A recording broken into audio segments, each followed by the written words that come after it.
And give me just a moment.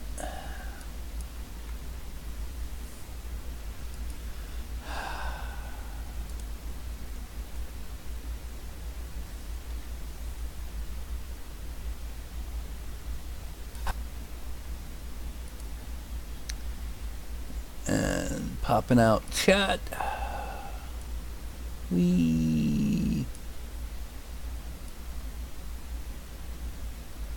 For those who were here earlier today, I did get in touch with the person who was supposed to be this morning's show. Also, let me go ahead and yay, say hi to Shinju. And of course, someone who just realized that I've gone on screen. Carlton. Yeah, I say hi, Carlton. Ugh. Yeah.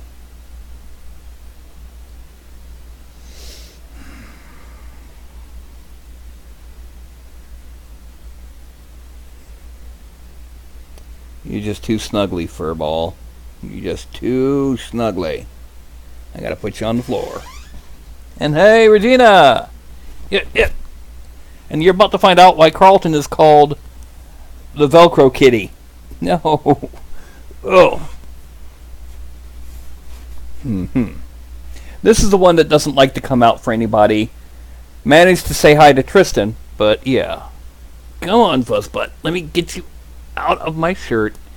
And it's amazing. Even for a thin shirt like this, Carlton can latch onto the shirt without touching skin. Yeah. Anyway, so for those of you who are watching later on YouTube, you know, in past video type stuff, down here, the usual like, subscribe, push the bell icon, blah blah. And I am sponsored by Anycubic, maker of the Photon, Easy Mode for miniatures, and we are in the middle of a miniature from earlier last week. It's a slightly reduced scale Drider that actually has a feminine appearance. And Regina there, right there, is the one for whom I am sculpting this. So, let's go ahead.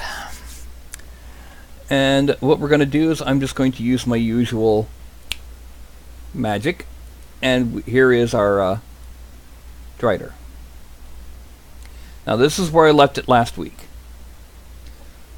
We have the spider body all finished, and we have the free that you want on her. Do you want bracers, bracelets, some kind of jewel sleeve, armbands, torque, necklace, choker, anything like that? Oh, while I'm thinking about it, there's one thing I really should do. I'm going to use that. The default elven face I have for the females is actually the jaw is just a little bit too small. Pull it down just a little. That's too much. I know what I gotta do. I gotta break out. Whoops! That's what happens when I push the buttons on top of the tablet.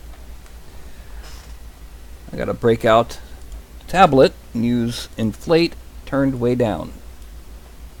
And just kind of inflate the jawline just a little bit.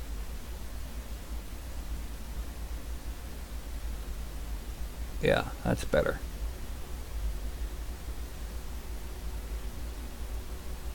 That's better. That's a better jawline, even for an elf.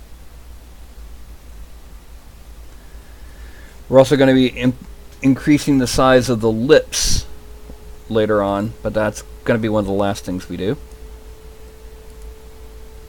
Bracers and a necklace. Okay. I'm assuming you want some kind of fancy-dancy bracers. So we're going to hide the longer pieces so we can get to the arms a little bit easier. And I'm also going to hide this part of the body. Here and here. That's right now masked off, but we're not going to mask it. Instead, what we're going to do is going to go to masking, inverse, visibility, and hide the points that are not masked. Oh look, this is all that's visible. I can easily get to and sculpt on the wrists and forearms. Hello Mark, welcome. Regina there is the young lady for whom we are sculpting the Drider. Alright, now, I'm going to subtool and make sure that I have extract ready and waiting. And that's going to be a 0.02 for these bracers.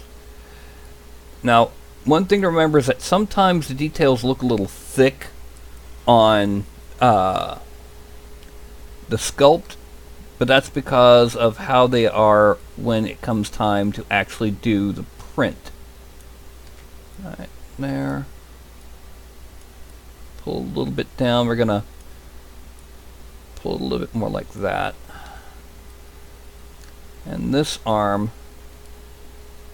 because of the presence of that thumb right there, we've got to make sure we don't get the thumb, which unfortunately looks like we did.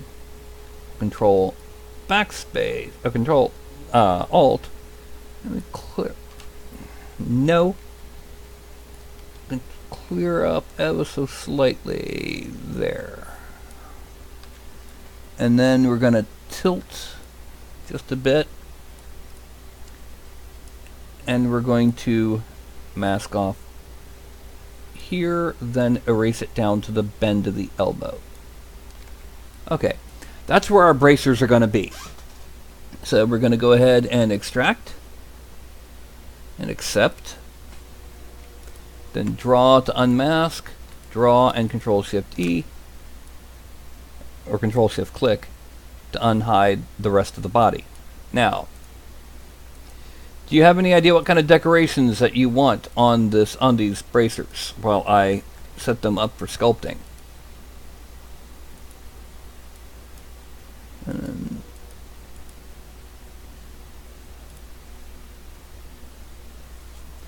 For example, do you want spiderweb patterns? Do you want just random doodly-doos? Do you want just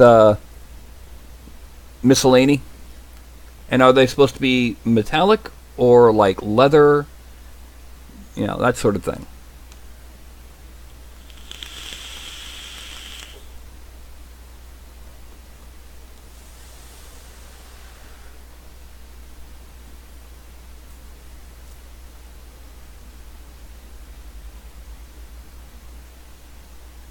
I should also let you know I will probably have this printed for you by next Saturday's game. Assuming we do get it finished tonight, which we probably will.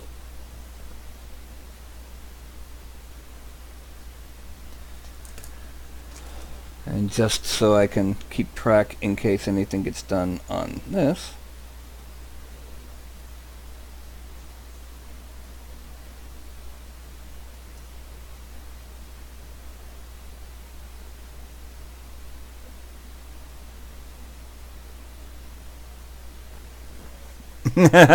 You needed her today.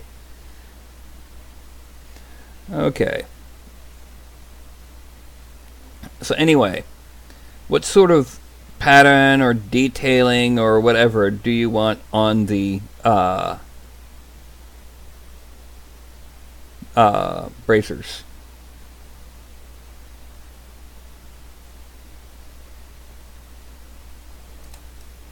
And again, are they supposed to be leather or are they cloth? You know, that sort of thing.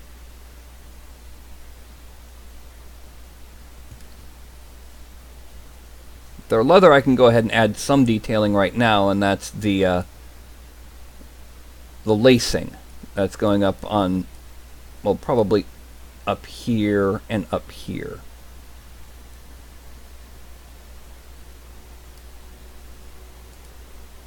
Leather, okay. Well, we're going to use a seam 25. We're going to make it bigger.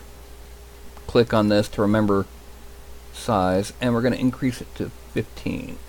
Just to double check, that should make this look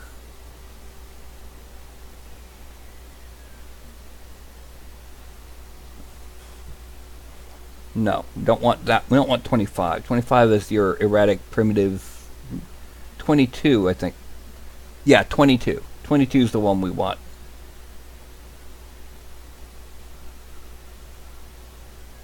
Although we want it a little bit bigger because that's not going to print well.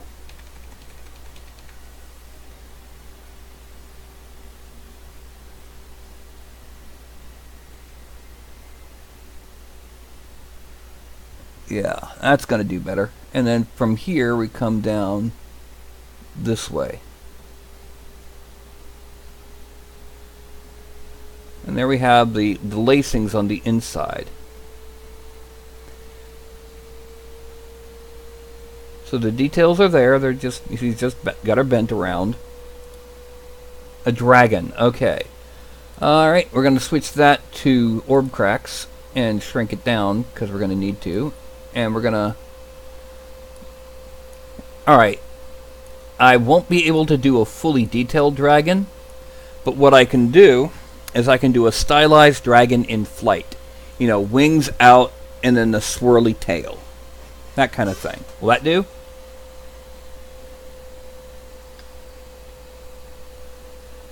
Let's see...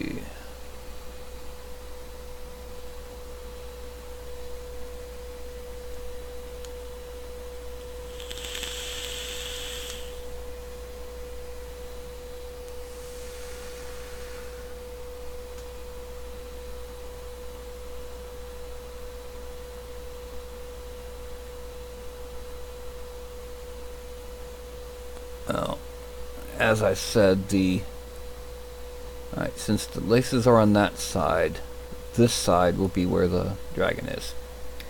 How's the carving? Okay.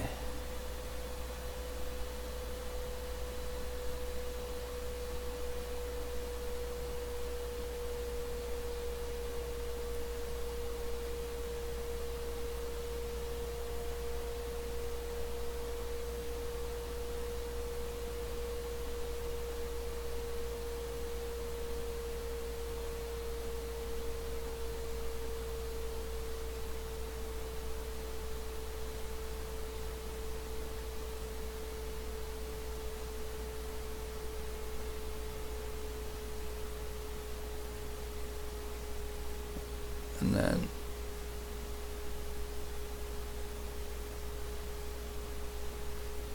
like that. How does that look?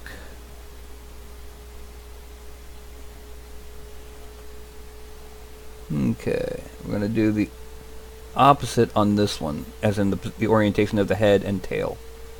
So we're going to bring it down.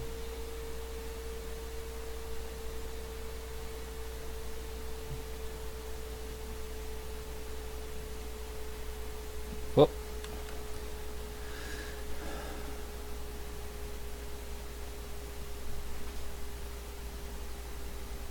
No. Alright, it's come from this side.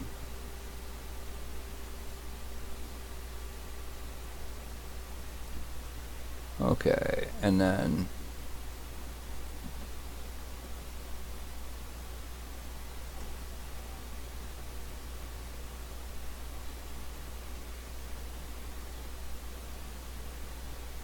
and come around this way.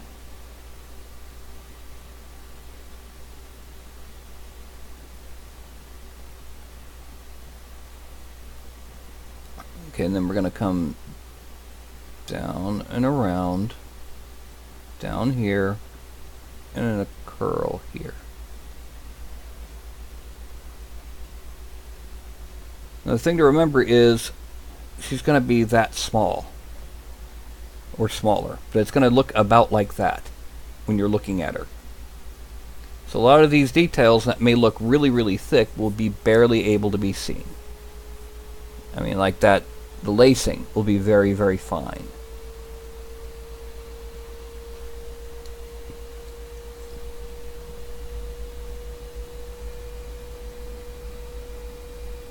Hello, Kim.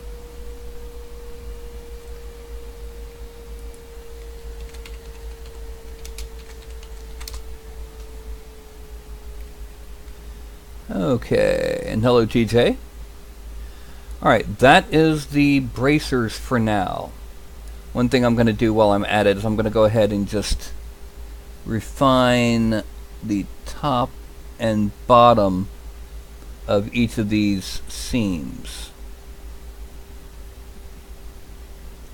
because we really want to emphasize that this is the split in between the leather.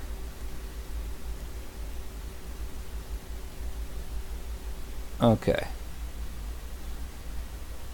Now what we're going to do is we're going to go ahead and we're going to use the inflate tool really, really teeny. We're talking like apple teeny. And we're going to pull this out.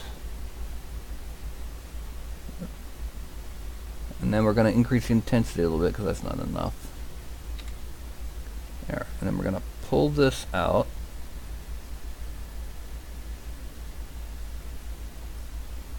Then we're going to draw on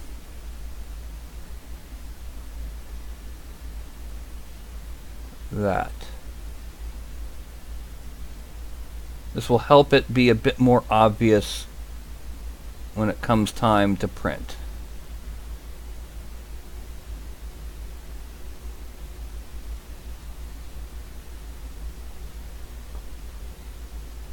Okay, and then we do it on this side.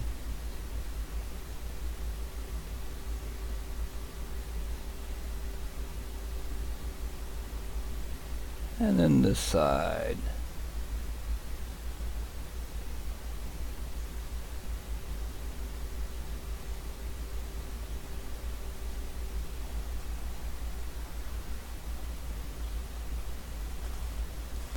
And there we have for dragon bracers.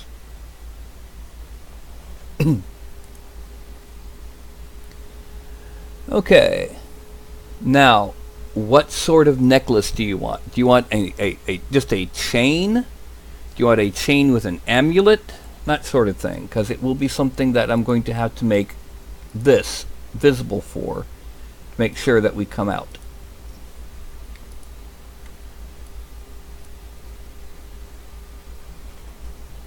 Turn this on, and while I'm waiting,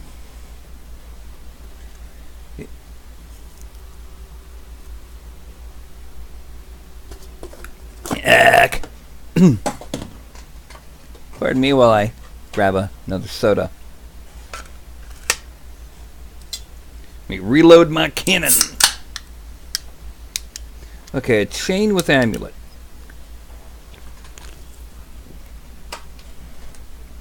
As Shinju decides it's time for dinner and heads on out. Alrighty. So the first thing we're going to do is we're going to make the chain. And we're going to turn on transparency to do that, because we need to be able to draw underneath here. And then I'm going in and I'm going to check to see, make sure I have a chain insert mesh brush.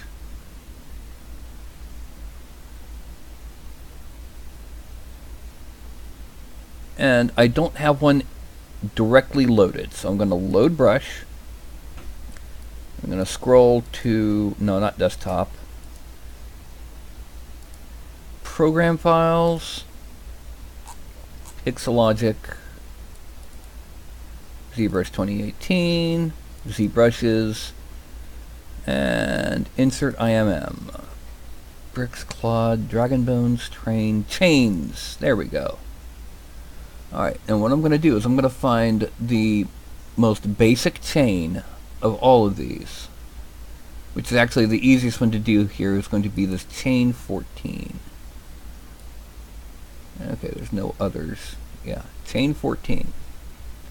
I'm going to make it big. Not too big, but what I'm going to do is I'm going to draw down to there and then back up. Oh, yeah. I've got to geometry, delete lower. Okay. There we go. Let's shrink this a little, just to see. Okay, no.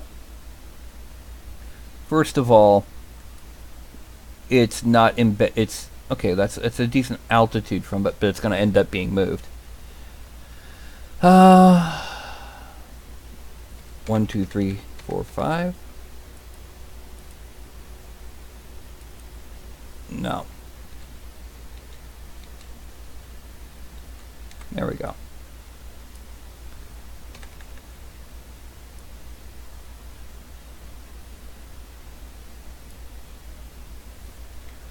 No. All right. Starting from down here, we're gonna pull it up to there, loop around, make sure that I am within the red there, come around this way,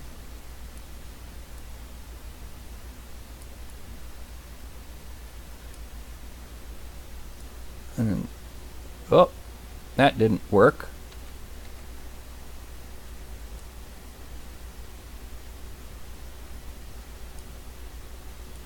That did not work. Okay.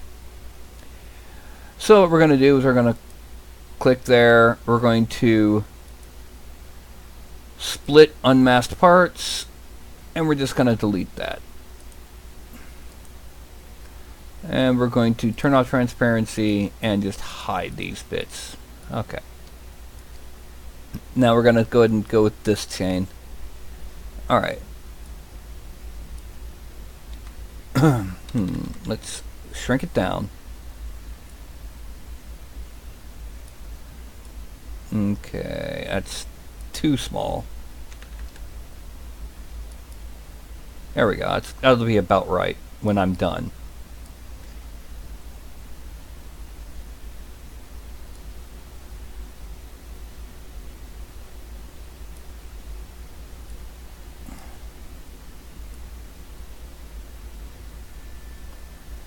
Yeah, there we go.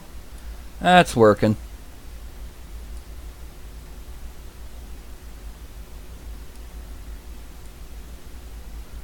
No, that's not what I wanted to happen. Don't do that.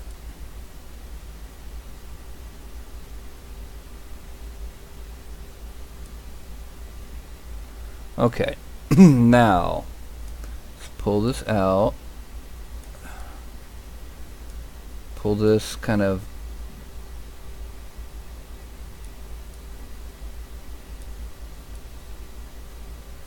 out. Pull it to there. Okay. Now we're going to split unmasked parts like we did before. This time we're going to click the button to turn off that.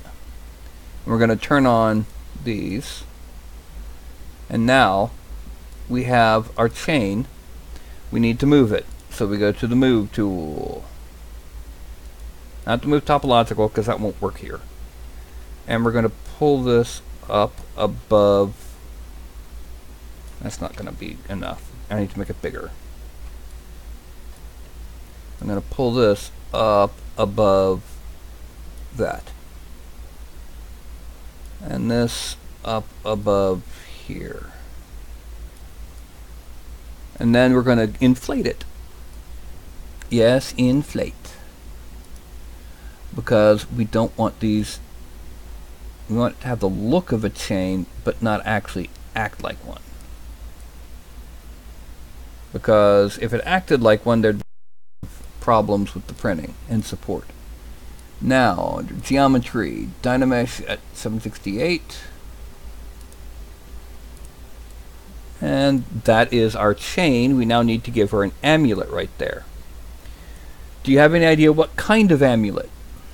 Like, do you want a spider on it? Do you want, you want a large amulet, small amulet, disc, just a gem?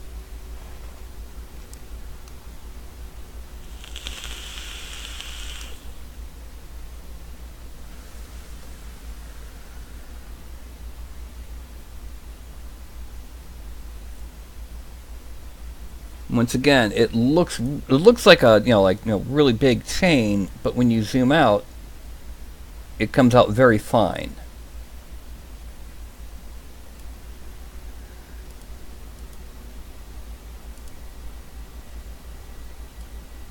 Because what's going to happen is we're going to put the amulet actually right here. So for example, this is just an example. If we chose just a basic gemstone, I would put it right here and then move it out. Or depth, you know, put it right, whoop, put it right here and pull it out. Or whatever, or maybe here.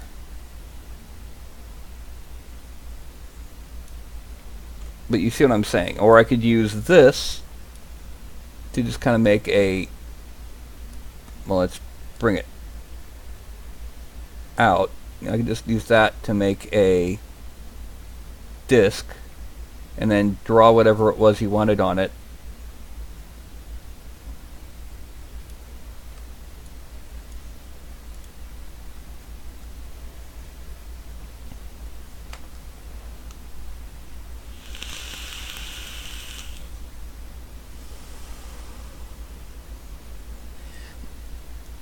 And while we're thinking about it, are you going to want to circle it or not? Just open free hair? Yeah.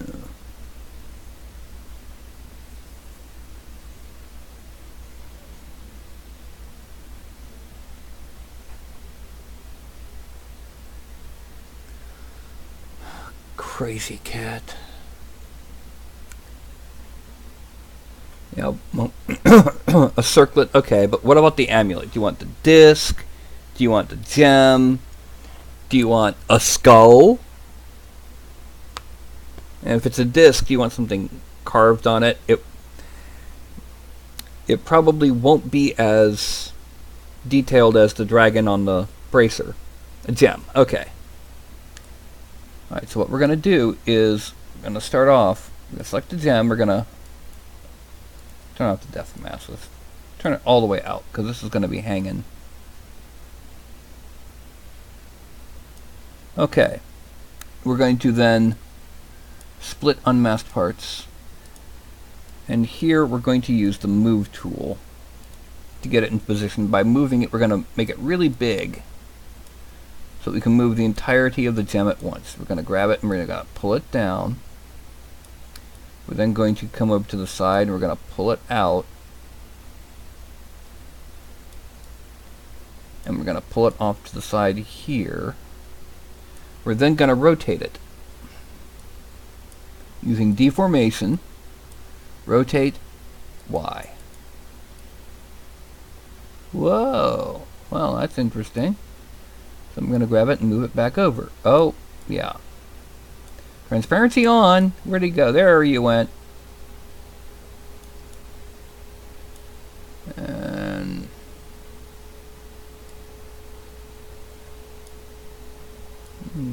okay.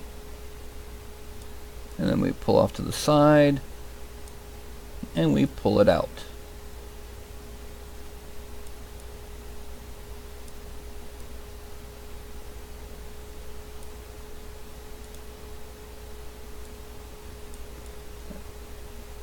Now the problem here is it's got an underbelly. So we're going to have to rotate it X.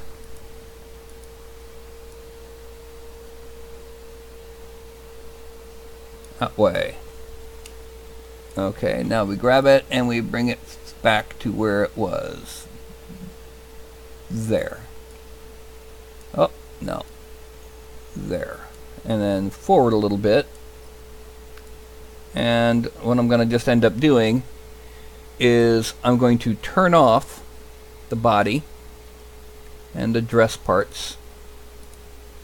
Just come in from the back with the inflate tool set to auto masking back face. And we're going to inflate the bejesus out of the back of it so that it fuses with the body. Excuse me. Fuses with the body.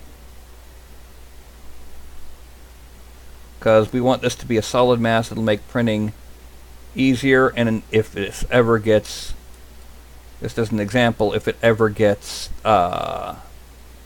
molded and cast, it'd make casting infinitely easier. So now when we turn on the body, yeah, it goes back to the, well, no, not entirely. Let's turn off the body again. We've got to come back down here and pull this out, and then pull it out down here. Then we're going to just smooth it a bit. Actually, rather than inflate, we need to be doing this with the clay buildup tool and the round alpha backface mask. And let's do it with this. And we need to basically increase the intensity quite a bit.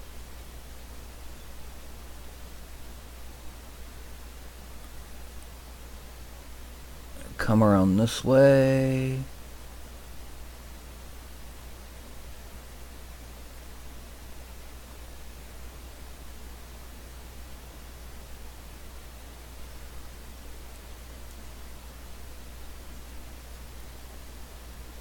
Okay, the center. We just need to worry about up here.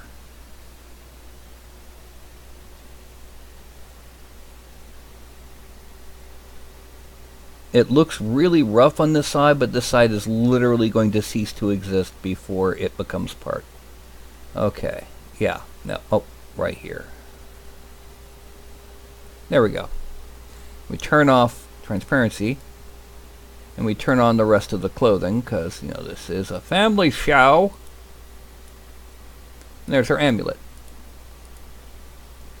We go ahead and turn on the bracers too. And I'm thinking this arm needs an armlet, the right arm right here. Would you agree to that?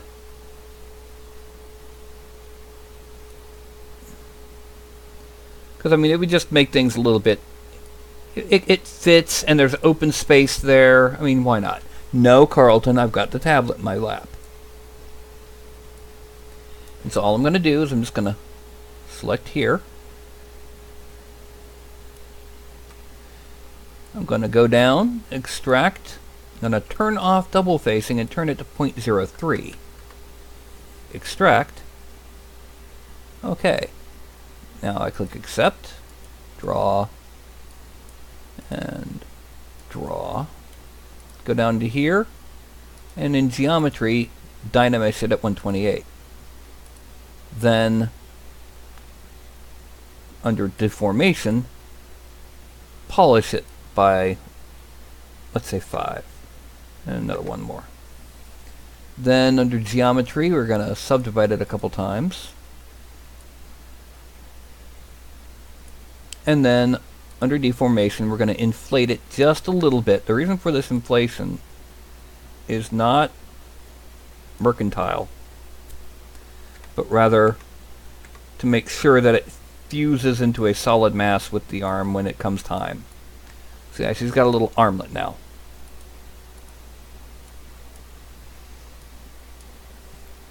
Okay. So far, this is her.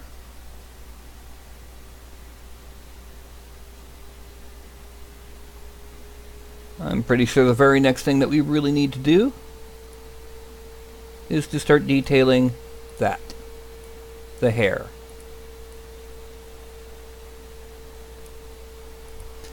Now, you wanted long, straight hair, or is it wavy, or is it curly? I think you said straight.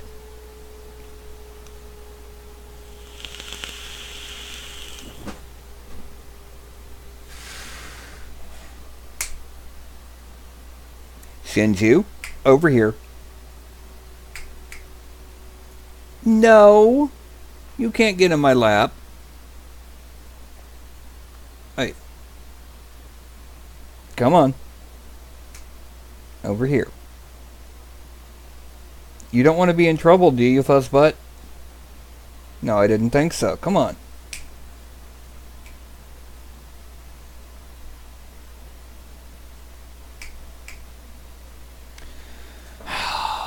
Persistent little puffball. There you go. Anyway, wavy. Okay. So what we're going to do is, first of all, I'm going to use the move tool once again, but this time with the focal shift dropped back down to 0 and with the size pulled way down.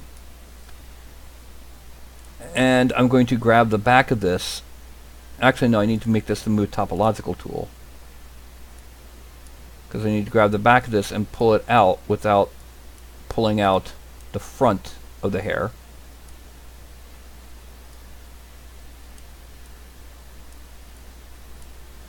Okay.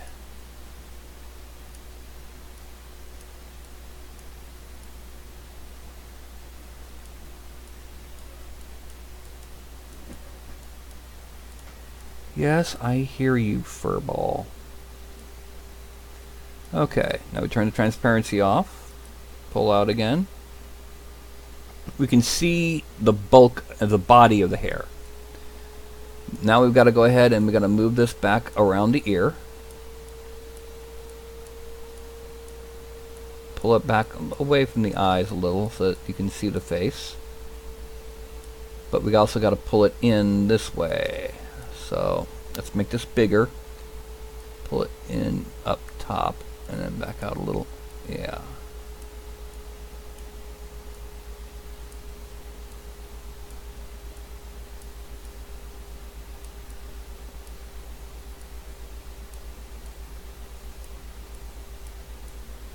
Okay. Basically, we're just kind of styling and combing right now.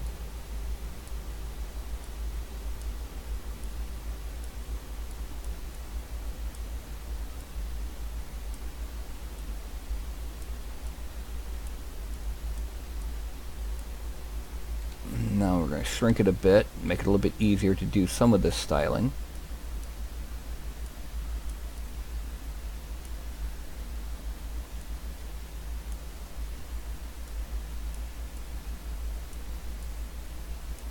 Okay. Okay, now we zoom in and zoom out just a little. And this is going to be, first of all, we're going to subdivide it a few times until it's smooth. And let's do that. Okay, one more. Okay, then we're going to dynamesh it at 128. That's to give us a more even mix of polygons. And subdivide. Now, one more. Delete lower. And now we're going to go back to the head. Let's go ahead and move this up. It's be easier to deal with. We're going back to the head. And under transparency, we are going to draw on where the circlet's going to be. And we're going to do this by trying to straighten out the head. Okay. And we are going to just draw. No, because the head's tilted a little bit. There we go. That should do it. Yeah, that did it. This is going to be where our circlet is. Actually, no, we need to tilt it forward some. So it's not resting on her eyes themselves, but above them. Yeah, there we go.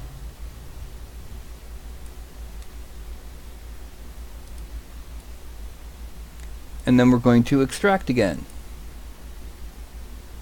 Yep. Accept, draw, and then dynamesh, and subdivide it a few times. No, before we subdivide, we need to polish it a little. Now we subdivide. And we inflate.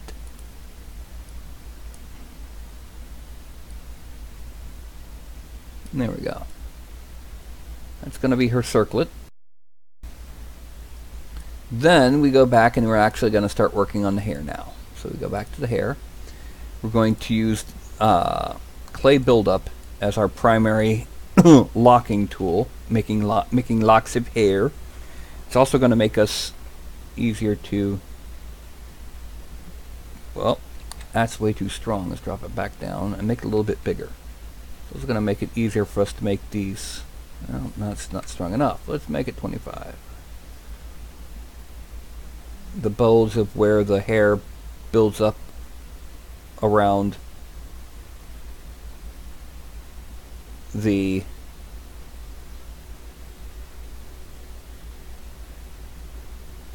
collar, not collar, the circlet.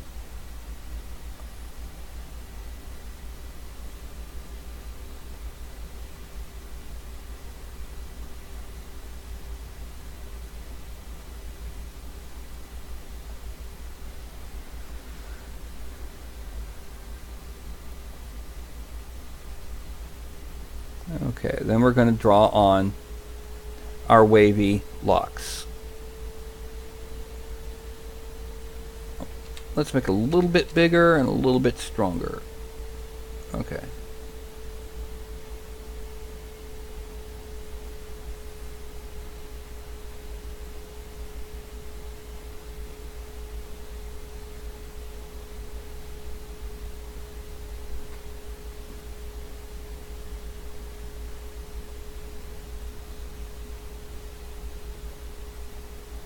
I'm just going to kind of draw on here, because this is going to get a little thicker and it's going to get a little bit more natural looking this way.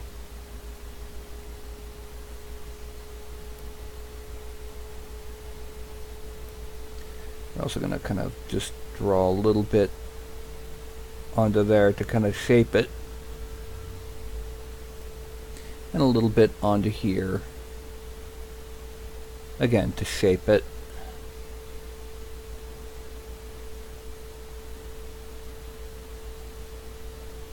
Going to pull it in against the neck and there.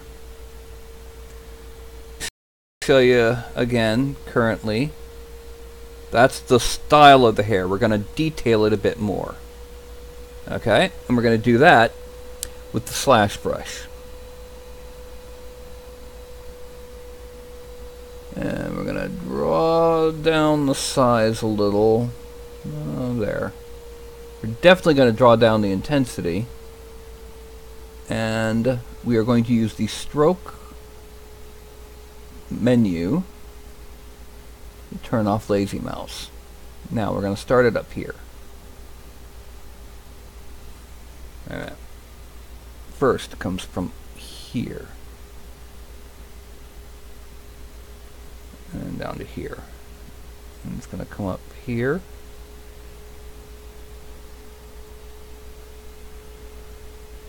Then it's going to come up here.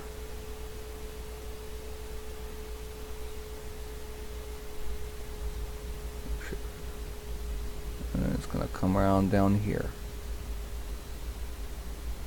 Now it looks like the scalp is poking through right there. It's going to be such a small groove, it's not going to look like that when it comes time. We're not going to come around from here, we're just going to kind of come down and around a little. We're going to be more detailed about that when it comes time to do the heavier ridging. Now, let's see what we got here. We got one lock going back like this. One lock coming around like that, but at the same time developing a lock down here. And then we're going to come back up this way.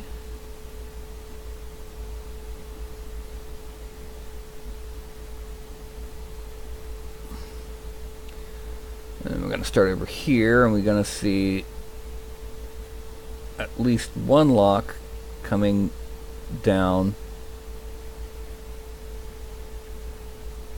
And this is a lock of hair, not grim lock or a mean lock. And if you don't know what a mean lock is, you've got a very, very friendly game master.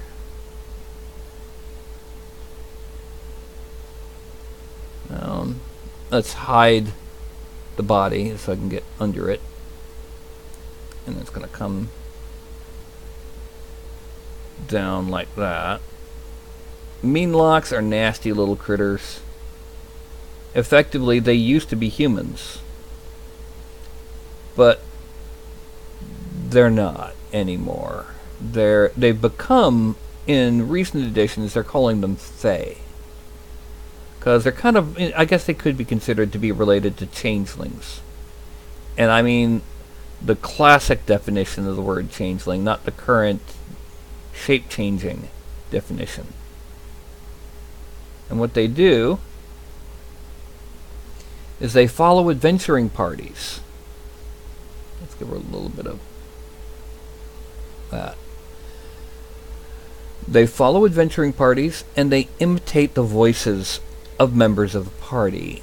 And they talk in your dreams and they tell you, oh, I don't like you. You're an arrogant dude. I never have liked you. I never will. You're just a load on the party. You do nothing but get in trouble. And whatever else the Meanlocks can think of that are evil and vicious things to say to hurt someone's feelings to the point where they don't want to be with the group anymore. And when they're finished, by the time they're done, the victim really doesn't like anyone anymore. Let's go ahead and give it a little bit of a groove down the center. And the victim ends up being taken by the Meanlocks and becomes one of them. Every Meanlock used to be a human, or an elf, or a dwarf. Oh, and the worst part about it is, the ones they love to take the most are paladins. So they know all the psychological weaknesses of a paladin. Oh, they don't like you. You're Petey Pureheart. You're just somebody to heal them.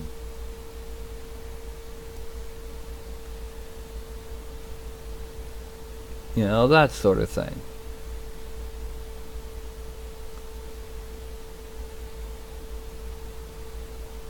So Meanlocks can be a way to cause friction in the party even if nobody ever gets taken. Because they'll expose all those little psychological fears and insecurities that the party might have.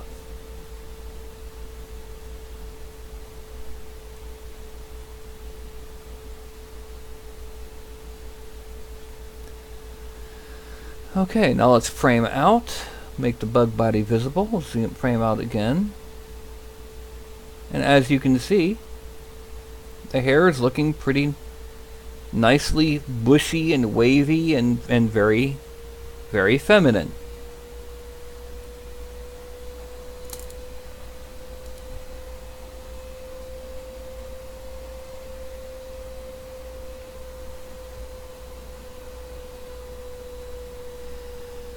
I don't think there's really room to put the Wonder Woman symbol on the circlet, and if there is, I'm not sure if it would print well.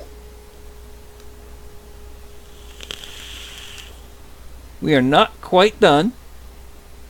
There's still a couple things left to do in the next hour and 10 minutes. For one thing, we also still need to deal with that. The scythe. The bladed flail, really. That's what it is. Geometry. We're going to subdivide it a couple times until it's smooth. Delete lower. And we're going to dynamesh it at 512 and a blur of 0 because we don't need to polish. Dynamesh. And we're going to hide almost everything else.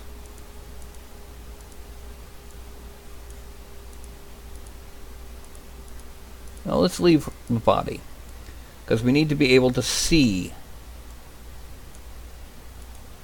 the flail. And now that we have it, we're going to have it dynameshed, we're going to subdivide it. And that's 300,000. Okay.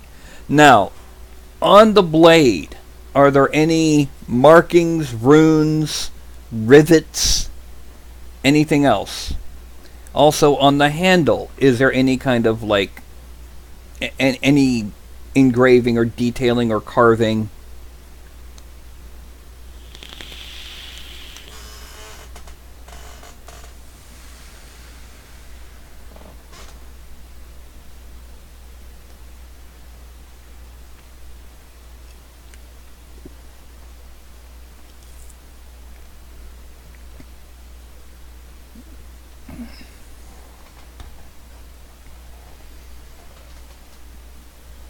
I should also note, we showed last week how she's actually a little bit smaller. She'll end up only about that tall instead of that tall. Well, odds are, if she rears up like the spider in Arachnophobia did, she'll be roughly human sized. Spikes on the blade. Okay, spikes on the back of the blade, on the sides of the blade. Where? Like back here?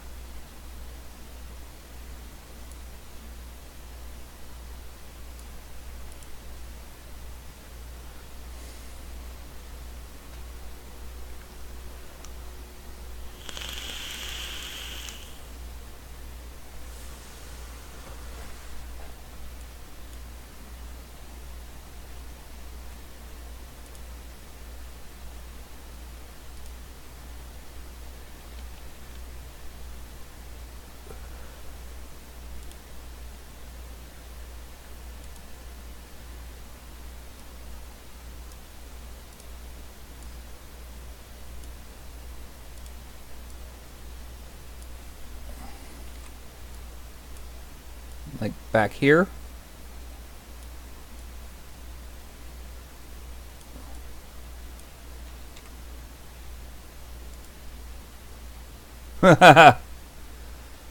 Okay, on the inside of the curve, that's going to be almost impossible.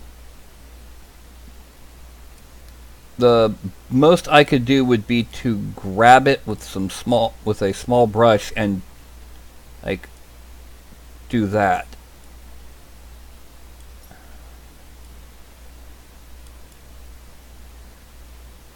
That's going to make it very hard to print for anyone that's not me, or anyone who doesn't have access to a resin printer.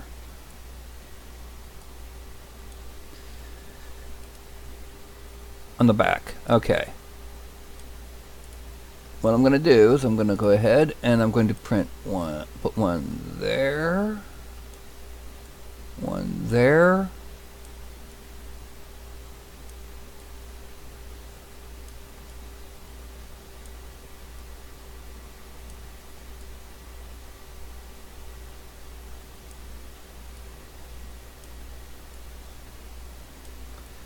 Now that I've got those in place, I'm going to use the move brush to grab them and pull them out a little bit further.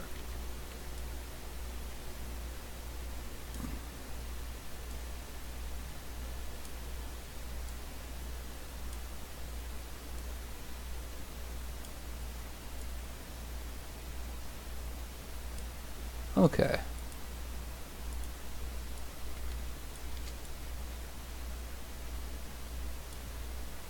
One thing I do have to do, and it's because of the way this was done, I'm going to hide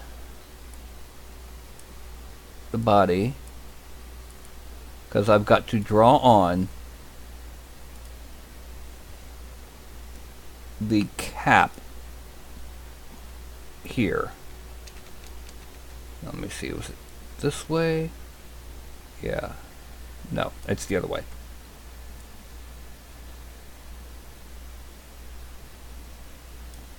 So that it's clear where it goes from wood to metal.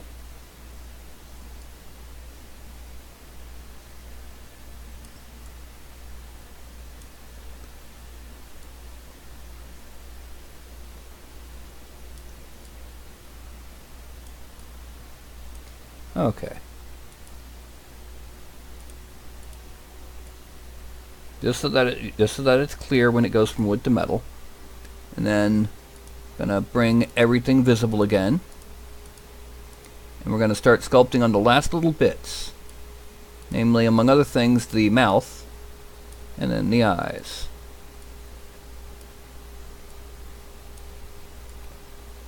Okay. Now, we're going to go in and take the inflate tool, shrink it even more. We're going to inflate the bottom lip. Okay? Because as it is now, she looks almost, whoa, way too much. As it is right now, she looks almost lipless, which is not good.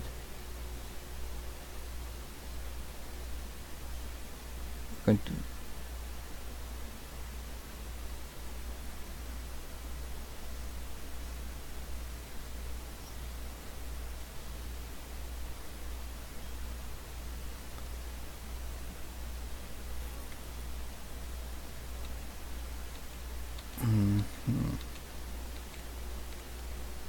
Let's make it a little bit bigger now that we got the basis down.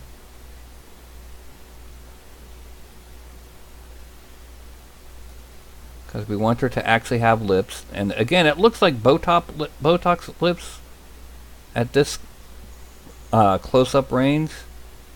But when it actually comes time to paint, they will actually be, you know, barely visible.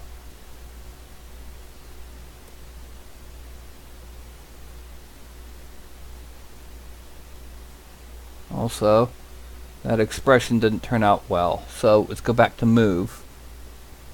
Shrink it way down. We're going to kind of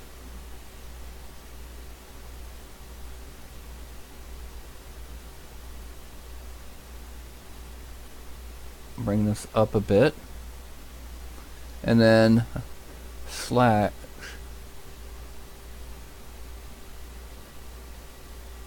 We're going to draw in. Whoa! No, Z sub. Thank you. Draw in where the mouth is.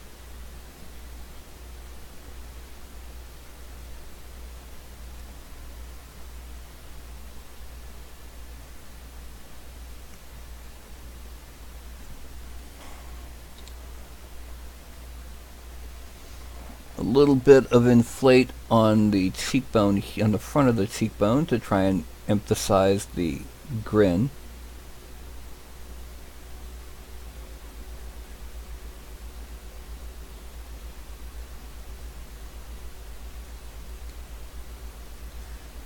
And then back to slash, because what we're going to do is we're going to outline those eyes again.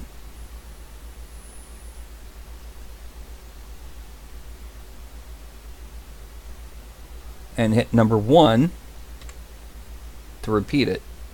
Make the eyes more visible.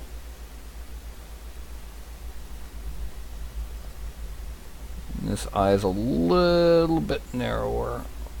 Or it should be a little bit narrower, because she's almost half winking because of the smile. Now frame out the whole thing. No, that didn't do well. The mouth is now too big. It looks almost monkey-like. So let's go ahead.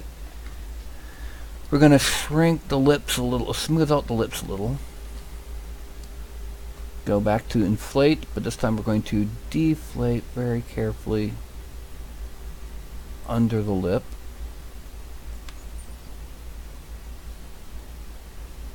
And smooth there. I'm going to smooth up here.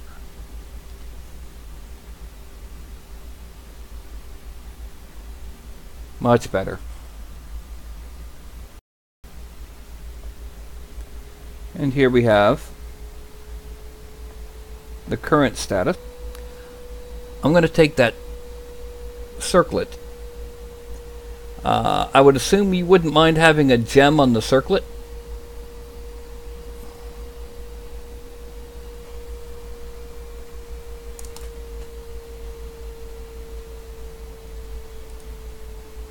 I'm putting a gem up there. Okay. Let's go back to our gem, which was there. Gemstone. And let's this time we have to change the depth because this is going to be a lot closer to up here.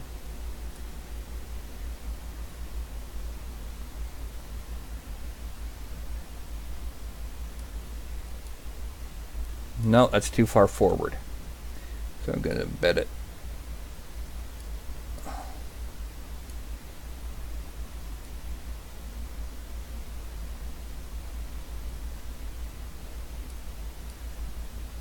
No, for one, that was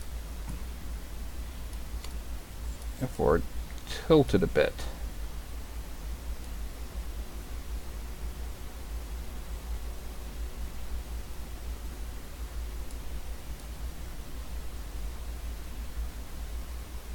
And then we're going to, as before, we're going to split unmasked parts,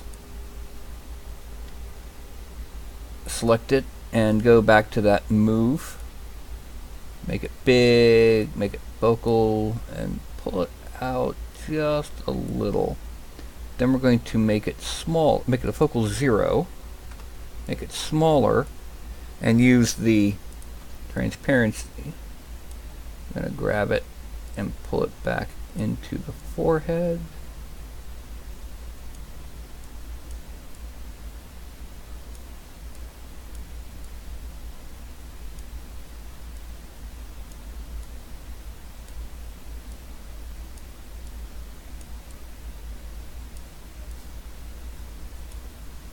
Pull forward a little bit there.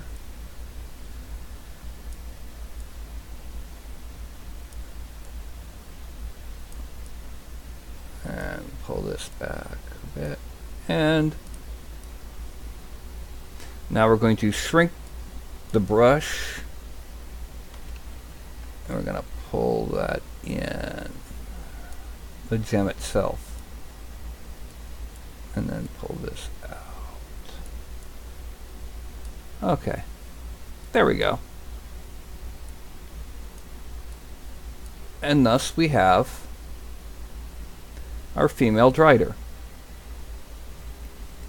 Although it's entirely possible that someone could print this at 200 or 400% if they chose, and use it to represent Lolth herself. Hey. Now one thing I've got to do while I'm thinking about it, I've got to fuse the body and the spider body.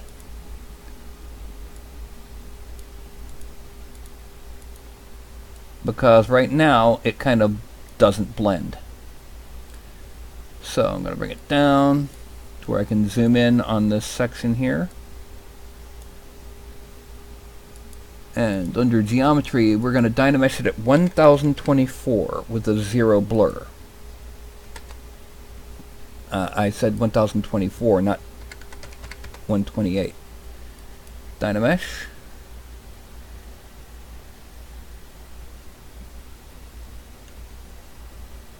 And this gives us a 2.9 million polygon count. Okay, we're going to zoom this slightly smaller, and we're going to blend over where the flesh meets the spider chitin.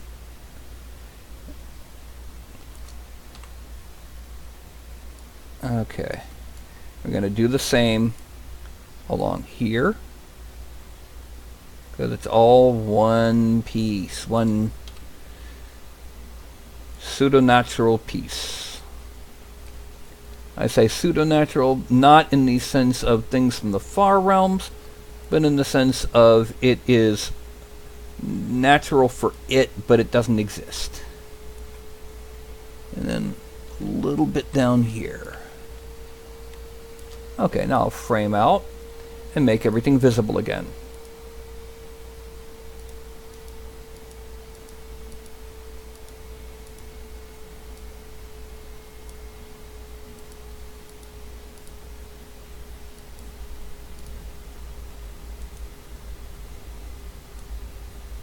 And here we go.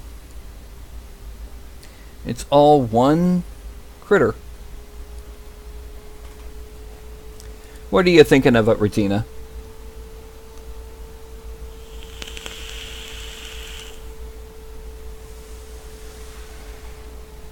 As I put this back for right now.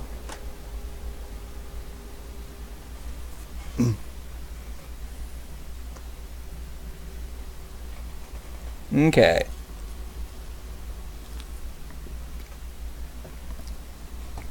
Right now, she's sitting at just over 5 million polygons. I'm going to go ahead and merge everything together into one piece. You'll see all the gray shades suddenly go to white as I do this.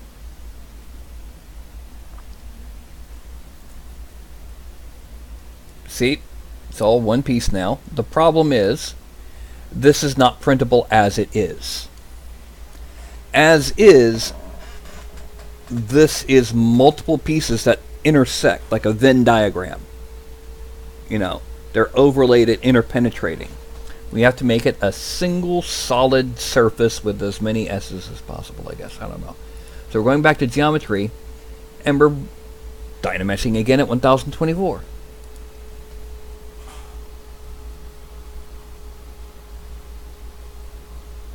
And bing! There we go. It is now down to 3.275 million polygons.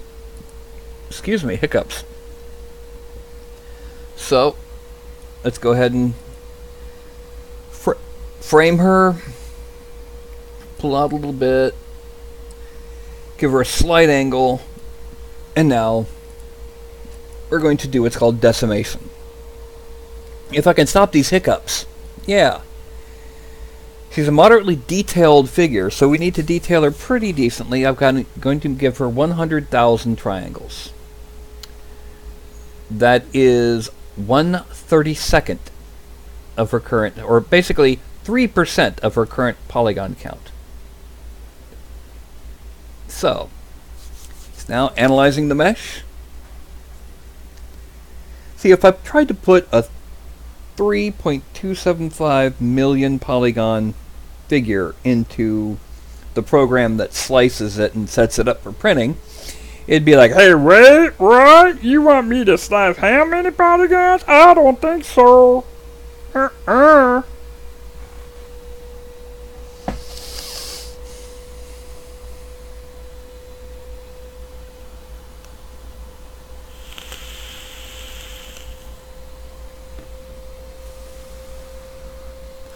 Oh, for those who watched the earlier afternoon show, when I finished Roland, I realized I forgot two things. What? Yes. I swear he's such a love. Anyway, I forgot number one. I was originally going to have his hand that's out like this, pointing. I forgot to point. And two, this is Roland of the Song of Charlemagne. He's supposed to have a horn. A big old horn. I forgot the horn. What are you doing? Look at this.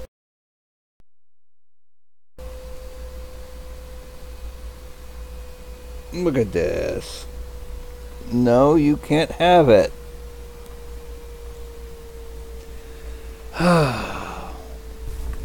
You cannot have the microphone. Now go, kitty. Do you mind? Can I finish doing what I was doing? Can I?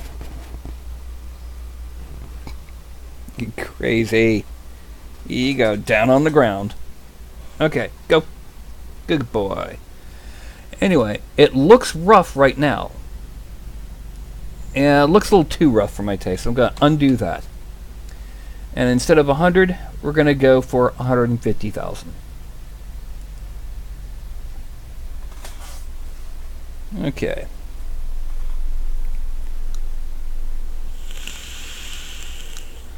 Yeah. Carlton noticed I didn't have the tablet in my hands.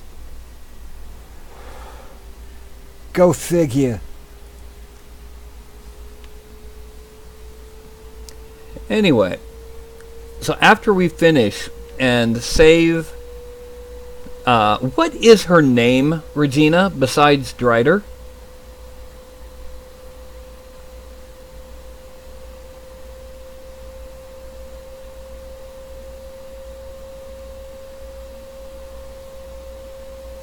Because we're going to save her with her character name as the file name.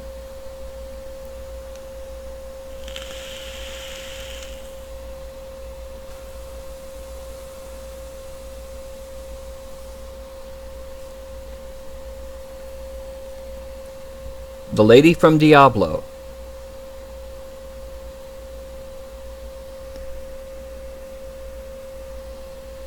Okay.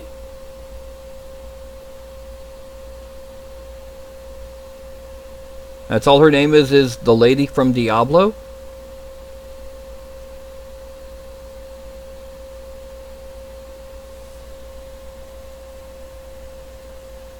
And now it should be 175,000 triangles. With a bit more detail in this area.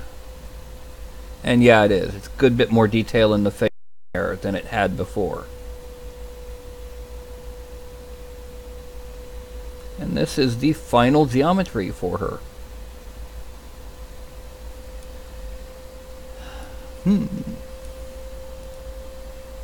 Okay.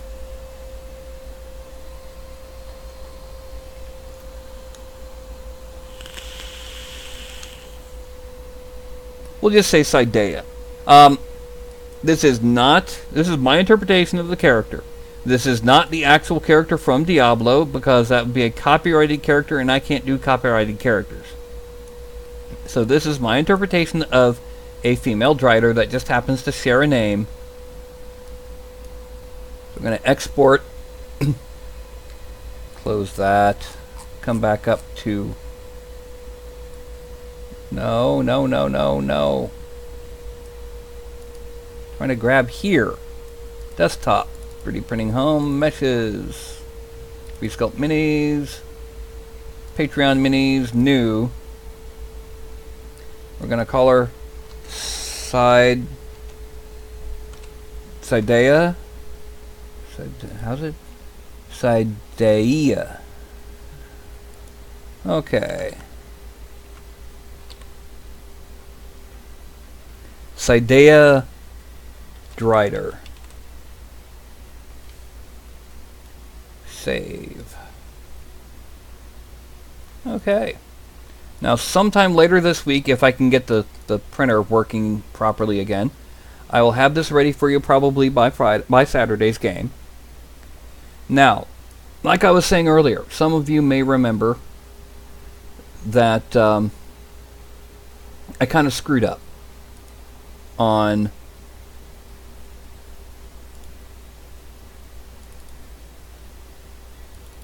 Roland. That hand is empty. That hand needs something. So I'm going to be opening up... Oh, come on, don't do that. Opening up 3D Studio Max and fitting a horn in there. Because number one, it's Roland, he needs his horn. Number two, I've got to have something in the hand.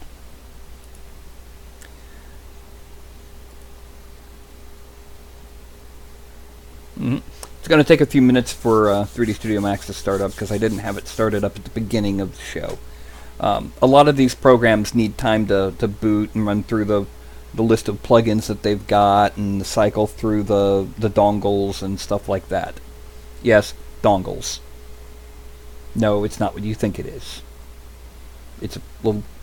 It's almost like a little USB stick. Just it has the key. Anyway.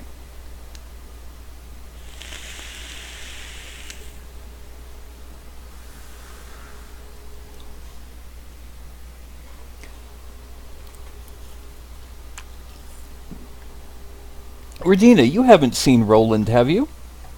You haven't seen him before. I'm going to go back to Roland. This is the ultimate and oldest paladin, the archetype. Roland, Paladin of Charlemagne. With the horn even marked on his bracers, and I forgot the horn in his hands. With the pennant on his mighty lance, heavy plate and mail armor. And see, that mail came out pretty nice.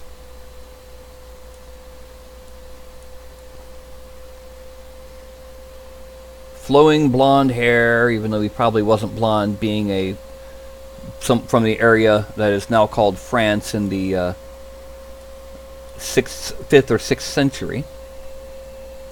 Anyway. Yeah. Roland is a good bit bigger than Sidea. That's simply because he is the archetypal paladin. Alright, here we go. 3D Studio Max 2011 x64. Yes, I have not upgraded since 2011 because I refuse to pay a subscription price.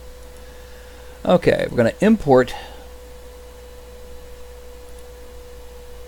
First, we're going to import Roland himself.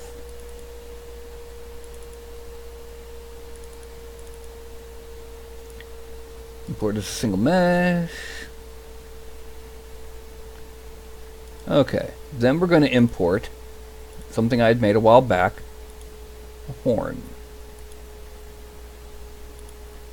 It's under Free Sculpt Minis, props.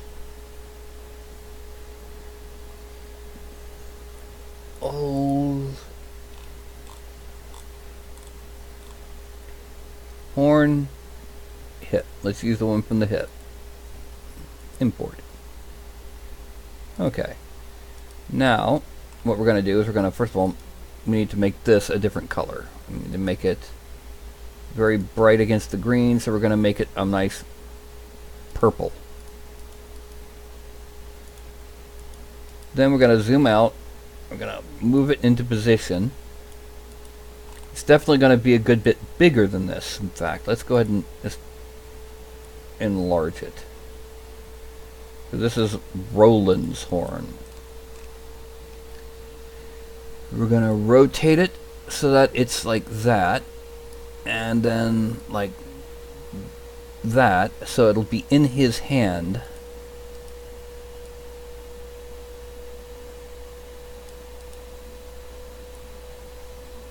Ready to blow. Now, I hit Z to zoom in on it, and I'm going to need to rotate it this way. However, let's go ahead and move the pivot to inside the hand, so it'll stay in position as I rotate it. Okay, now rotating it like that.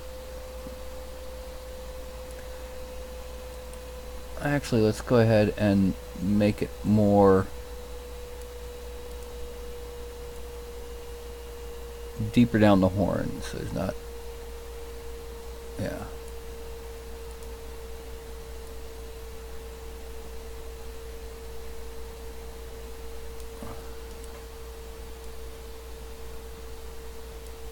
And we're going to move it into position.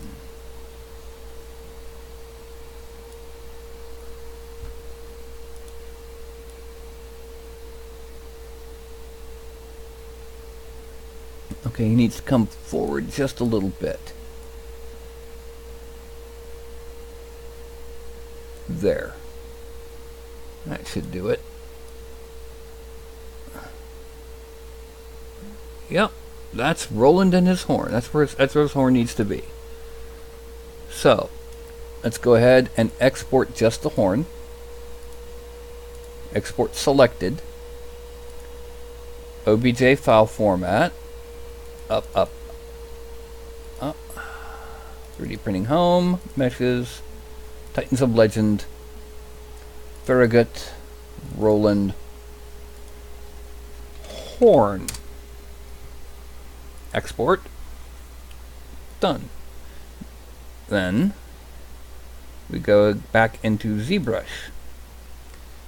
And we're going to, first of all, here we're going to subdivide. No, we're going to Dynamesh at 768. And if that doesn't work, we're going to Dynamesh higher because of the male. Okay, let's zoom in. Okay, it did not have problems with the male, thank God. Now, we're going to append a subtool. And import the horn. And that horn, we're going to subdivide it a couple times. Close this for right now. Lower. We're going to Dynamesh it at 512. No, not 512. It didn't look good. 768. Much better. Okay.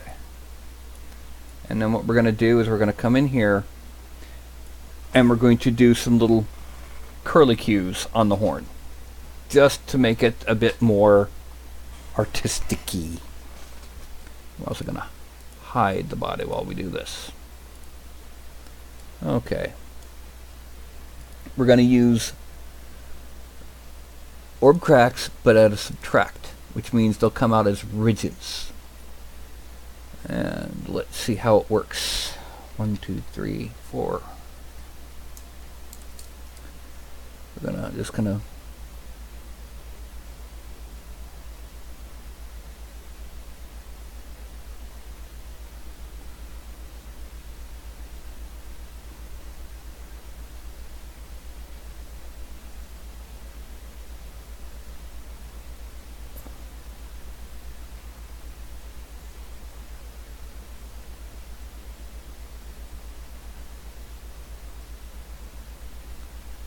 okay, and then on the bottom, let's see, we started, so we're going to come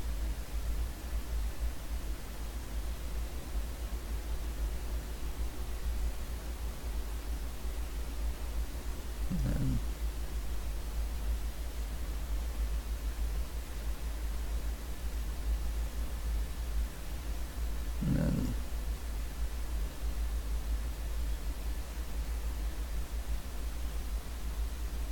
then we're going to just kind of draw in a little bits here.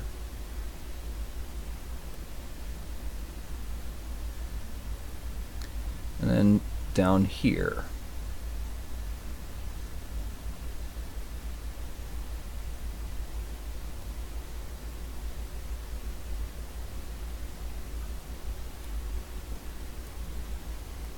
And then just simply we're going to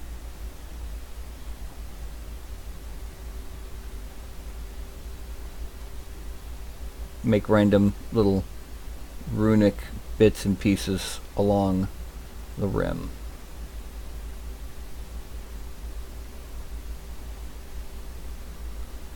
And now we make him visible. We frame out. And we're going to merge down.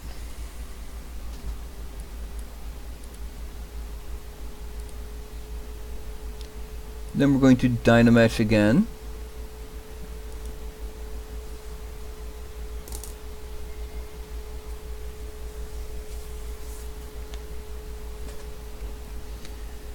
And we're going to decimate again. 100,000 poly. No, it was 150,000 triangles. Okay.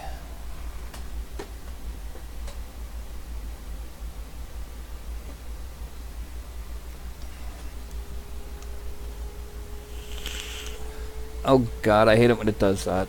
When it goes, computing, please wait.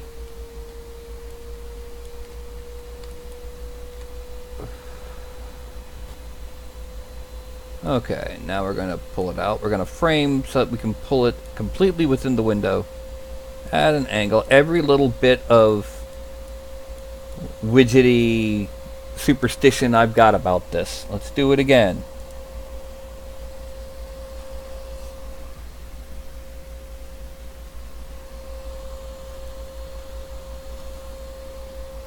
Embers crunching. Roland.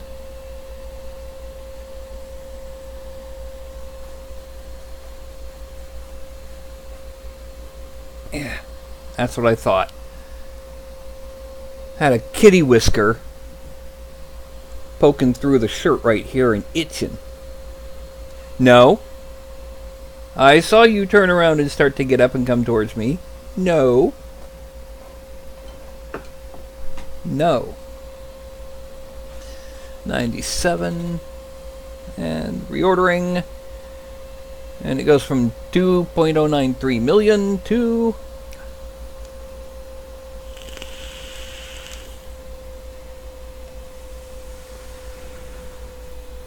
Still reordering. Got quite a few to reorder. Writing file to disk. And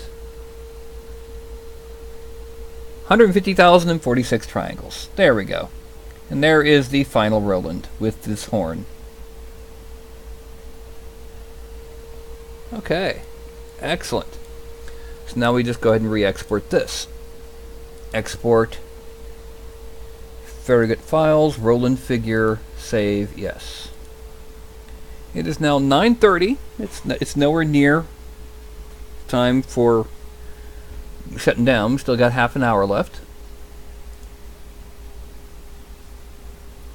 Hello, M3DM. And how are we?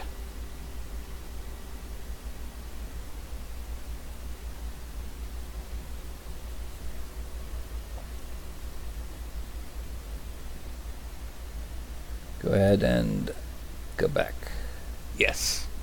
Back to visualism. Back to life. Back to reality. This one is asleep. Pull her tail up. Okay. So Roland is done. And, excuse me. And the Drider is done. So, next thing to do is to talk about what we got coming up for the rest of the week.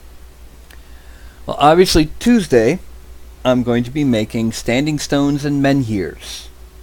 You know, the individual stones, and then the little, you know, little two stones on the supports, like in Stonehenge. That's going to be for the Bassajan. Bassajan. That's a very specific critter. Then I'm going to be making, on Thursday, I'm going to have to look at what I got. What I'm probably going to do is I'm going to look at the rest of the critter of the individuals in my initial offering, my IPO, and decide what I'm going to make for them. For example, for Cormoran, who is as the name might suggest, a Cornish giant from Cornwall. A lot of giants in Cornwall. I'm probably going to make dead villagers. We got panicky villagers. We've got villagers doing their daily routine, but we don't have injured or dead villager miniatures. So I'm probably going to do that.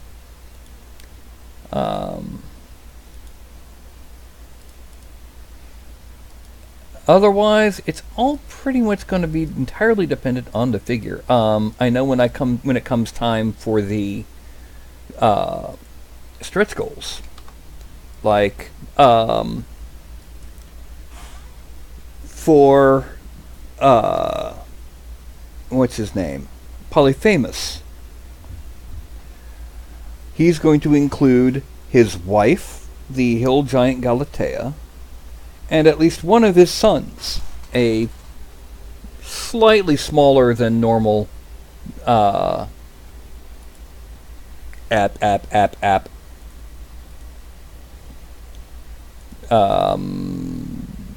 Cyclops. Brain went right then. Pardon me. So anyway, that sort of thing.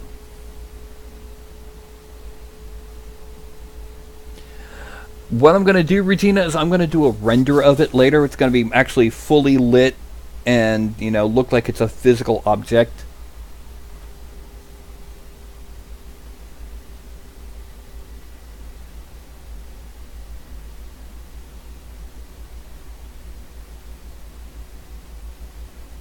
So, I'll send you that picture, because this is the picture that you get from ZBrush is just a very rough image for sculpting purposes, that you can see the detail that you're working on. And if I tried to do that during the actual broadcast, it would slow down the broadcast so badly no one could ever possibly see anything. I mean, as it is, on me it drops to 144 unless I force it to stay at 480. 480p. Where is my list o' giants? That would help. Now, I can't guarantee that what I'm about to say is what I'm actually going to do. There's the giant list. Okay, that's not it. There's giant list 1. Okay. Yeah, Grendel, I already made Beowulf for him. Cormoran is going to have peasant and guard casualties. Basijan is the standing stones. Farragut. In addition, Farragut has Roland. Farragut is a Saracen giant. Argus is going to have giant Cape Buffalo. The Shootin' Doji, who is an Oni, is going to have various Ronin, is going to have a Ronin and a regular-sized Oni. Utgard Loke, who is the king, one of the frost giant kings in myth, is going to have the giant's throne. And we know that Polyphemus' wife and his son, and Okeanos, Titan of the Sea, is going to have a couple of sea elf warriors. Meanwhile, it is, in fact, 9:36. This is quite early.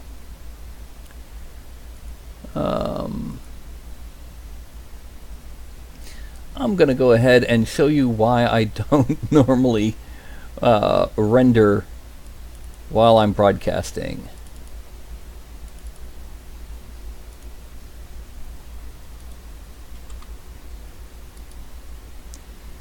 And we're going to rotate her a little bit.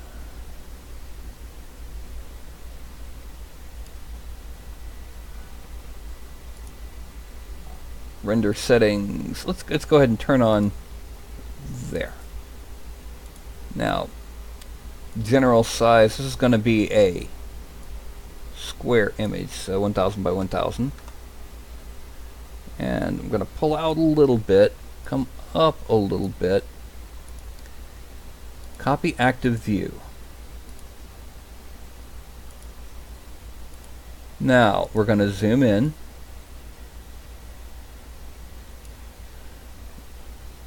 I'm then going back to the perspective view and coming up. Let's go over here. And we're going to make the light from here.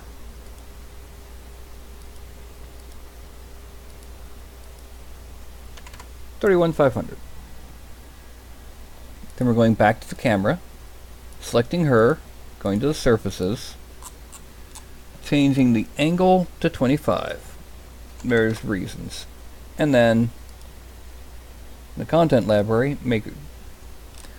But the render we're going to make instead is going to be pink.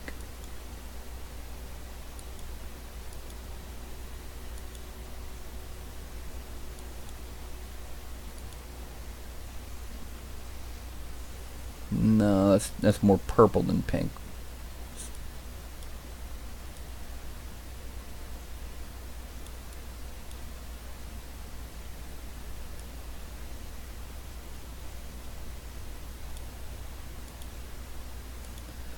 Okay.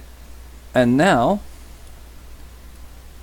when we hit render, it'll start rendering, and you'll see why I don't do it while broadcasting.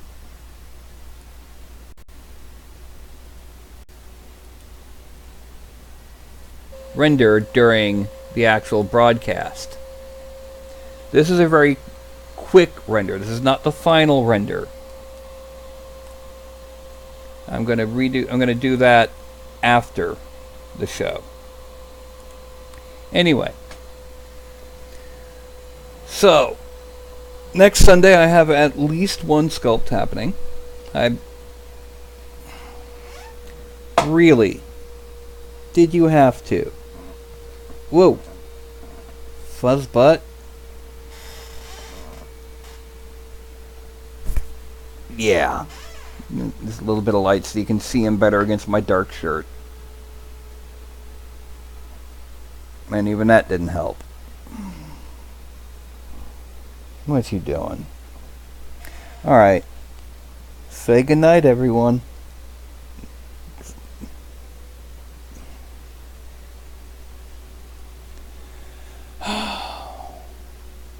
I swear you are one needy, needy, needy little snuggle cat. Yeah, see this? This is a needy little snuggle cat.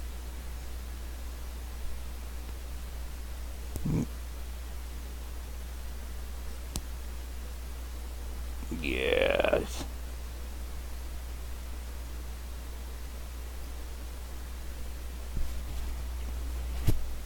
Alright, let me put you down. Ah! There you go. Go on. Okay. Now, as usual, what I'm going to do is I am going to hold up my hand right about here, and I'm going to count down from 5 to 1. When I get to 1, I'm going to log out. He doesn't care if I've got a beard or not. It's just that head goes right there. Okay. So that will be a 5, 4, 3, 2, 1. And I will be sending you that picture later, Regina.